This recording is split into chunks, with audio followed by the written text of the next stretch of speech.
Bird dog progression with extension and rotation. Extend the opposite arm and opposite leg while creating a small circle with the leading arm.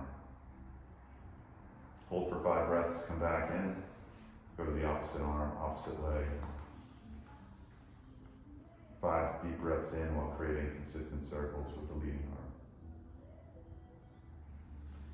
arm. And leg circles. Extending opposite arm, opposite leg again. Maintain stable torso while creating a circle with the leading leg.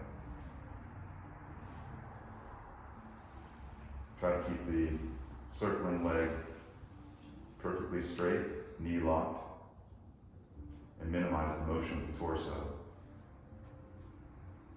utilizing the points on the ground for stability.